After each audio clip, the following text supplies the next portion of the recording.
In early 2025, an AI system in a Nairobi clinic diagnosed a rare cancer, then changed its own diagnosis without any human input. When the engineers reviewed the logs, they couldn't explain why. No rule was broken, no data changed, it just decided. I was part of that team. And right there, in that moment, I realized the true depth of the challenge we were all facing. See, this isn't just a technical challenge. It's a spiritual crisis. Because when machines make decisions we can't audit, we're suddenly facing a battle not against code, but against meaninglessness itself. This is spiritual warfare, and almost no one is talking about it. I'm Marcel Masaga, AI engineer, founder and fractional CTO. For over 20 years, I've built real-world AI systems from diagnostic tools used in East African clinics to bootstrapped startups that won global awards. I've mentored founders, advised investors, and served on 5 global AI ethics bodies, all to answer one question. How do we build AI that doesn't just work, but matters? This is the Global AI Engineer, where we cut through the hype, think deeper, and build wiser in the age of artificial intelligence. Okay, let's dive into this. We're going to spend some real time together today because honestly, this topic demands it. We'll start by really defining this unseen spiritual war, then we're going to explore its 3 biggest symptoms, how we're starting to worship the algorithm, this dangerous accountability void it's creating, and the profound purpose crisis it's starting to trigger in all of us. And then, most importantly, we are going to land on a practical framework for leadership, a way to navigate this completely new world with real courage and wisdom. You know, we talk a lot about AI ethics, bias, and governance. And those conversations are necessary, for sure. But they're also kind of safe. They operate at the surface level, right? They deal with symptoms like algorithmic bias or data privacy. They let us feel like we're fixing the problem by tweaking some code or setting up another oversight committee. But we are consistently missing the deeper war, the one being waged not for our data, but for our consciousness itself, for our sense of purpose, for our identity in a world where, let's be honest, we are no longer the smartest thing in the room. This is the existential conflict I call spiritual warfare, and it's already here. So what do I actually mean when I use a term as loaded as spiritual warfare? It's a totally fair question, and it's absolutely critical we get the definition right, because it's the foundation for everything we're about to talk about. You see, language shapes our reality, and if we don't have the right words for this struggle, we're pretty much guaranteed to lose it before we even know we're fighting. Now, this is not a religious concept, at least not in the way I'm using it. It's an existential one. Spiritual warfare, in the context of the 21st century, is the internal and external struggle to hold on to 3 pillars of our humanity. First, our agency, our fundamental ability to make conscious, deliberate choices, and to believe that those choices actually matter. Second, our purpose. You know, the reason we get out of bed in the morning, that feeling that our contribution is unique and necessary. And third, our moral courage, the willingness to do the right thing, especially when it's hard, when it's inefficient, or when a machine is telling us to do something else. This is the battle we now face in a world where intelligence, the very thing we thought made us special, is no longer our exclusive domain. So just to be perfectly clear, when I talk about this, I am not talking about demons and exorcisms. We're not dealing with religious dogma here. This isn't about some ancient battle in dusty old texts. The battles today are modern. They're being fought in lines of code, in data centers that span continents, in boardroom decisions about what to optimize for, and in those quiet moments when we have to decide whether to trust our own gut or just defer to a machine. The framework I developed from my time in the trenches of tech leadership, which I call S.W.A.T, has never been more relevant than it is on this new digital battleground. All right, let's move to the first symptom of this war. And it's maybe the most insidious one, because it looks so much like progress. I call it worshiping the algorithm, or the rise of digital idolatry. It's this subtle, creeping deference to machine intelligence, not as a tool to be wielded, but as an oracle to be obeyed. It's a quiet shift from healthy trust to just blind faith. It's almost become a new religion, optimization, and its holy trinity is speed, efficiency, and prediction accuracy. We sacrifice nuance, context, and sometimes even our own intuition on its altar. Think about it. We trust algorithms with our finances through robo-advisors that promise optimal returns, and we never really question the logic. We trust them with our health, accepting a diagnosis from a machine, like that one in Nairobi, with a reverence we once reserved for seasoned doctors. Heck, we even trust them with our relationships, letting dating apps quantify our compatibility and pretty much dictate our romantic lives. And the most dangerous part of all this, we rarely ask why. When an AI recommends a stock, a medical treatment, or even a life partner, our instinct is increasingly not to question, but just to obey. And obedience without understanding, well, that's the very definition of idolatry. So here's the crucial point. We think we're building better tools to serve us, but what if what we're actually building are new gods to rule us?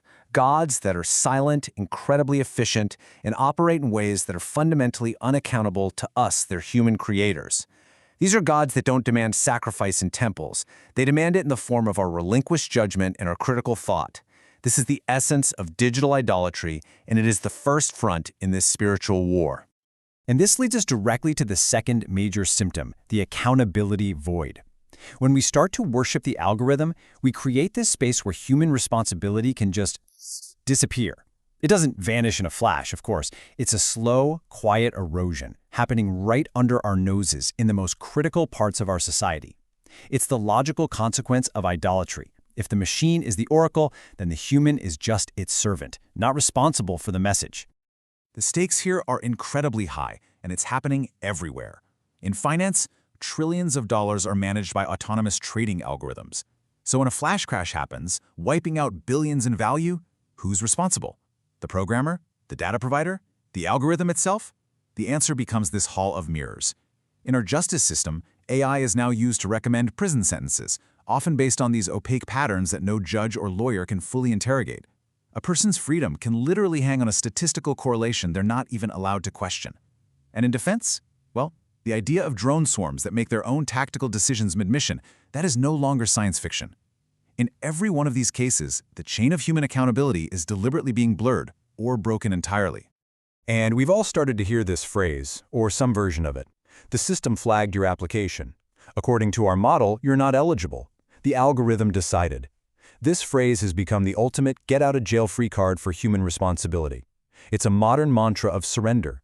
It allows us to offload our toughest, most consequential decisions to something that isn't human, and it absolves us of the moral weight of our choices. It is the high-tech version of, I was just following orders. Let's be very, very clear. This isn't progress. It is not innovation. It is moral and intellectual abdication. Progress is about creating tools that enhance human judgment. Abdication is about creating systems that replace it. We are building a world where everyone can point to the machine and no one has to point to themselves. And that is a terrifying world to live in, because a world without accountability is a world without justice. And that brings us to the third and maybe the most personal front in this war, the purpose crisis. If we worship the machine and abdicate our responsibility to it, what happens to our own sense of value? When we're no longer the primary doers and deciders, we're faced with this threat of existential obsolescence. For years, the big fear around AI has been mass unemployment. But that whole conversation misses the point. The true, deeper cost of AI isn't the loss of our jobs, it's the loss of our purpose. It's that feeling of becoming obsolete not just in the labor market, but in the grand scheme of things. I mean, if an AI can write a more moving song, design a more elegant building, discover a more effective cure, what then is left for us? Our value has to shift from what we produce to who we are, from sheer output to human intention. But our society is just not prepared for that shift. And in that void, despair grows, loneliness spreads, and the human soul begins to atrophy. This isn't some abstract idea. Let me give you 3 quick case studies where this war is already happening. First, think about the doctor back in that Kenyan clinic. An AI gives a diagnosis with 99.8% certainty. The doctor, based on her experience, has a flicker of doubt, but she hesitates, not because she's sure the AI is wrong, but because she fears the blame if she overrides the infallible machine and something goes wrong. Her moral courage is being replaced by fear. Second, the startup founder. She uses an AI to analyze market trends and dictate her company's strategy. It's efficient, it works. But slowly, without realizing it, she stops wrestling with the hard problems. Her wisdom, which is born from struggle, is being ceded to automation. And finally, the lonely patient. He forms a deep emotional bond with an AI therapy bot. It's always available, always agreeable, but after each session, he feels even more isolated because he's replaced the messy, unpredictable, but genuine possibility of human connection with a perfect simulation. These aren't edge cases. They are the symptoms of a profound spiritual sickness. Okay, so we've defined the war and we've diagnosed the symptoms. Digital idolatry, the accountability void, the purpose crisis. Now we have to talk about how we fight back. This isn't about smashing the machines. It's about strengthening ourselves. Let's pivot from the problem to the solution. I want to share a really practical framework for leadership and for life in this new age, adapted from my work S.W.A.T for digital discernment. This is an actionable framework. First, S is for situational awareness. This means seeing the whole system. Don't just ask, what does this AI tool do? Ask, what kind of world does this tool create? How does it shift power, meaning, and human relationships? Second, W is for wisdom over intelligence. Look, intelligence is about finding the fastest answer. Wisdom is about asking the right question. We have to prioritize long-term consequences over the seductive lure of short-term optimization. Third, A is for accountability. This is non-negotiable. We must design systems where a human being is always in the loop and ultimately responsible. The buck has to stop with a person. Always.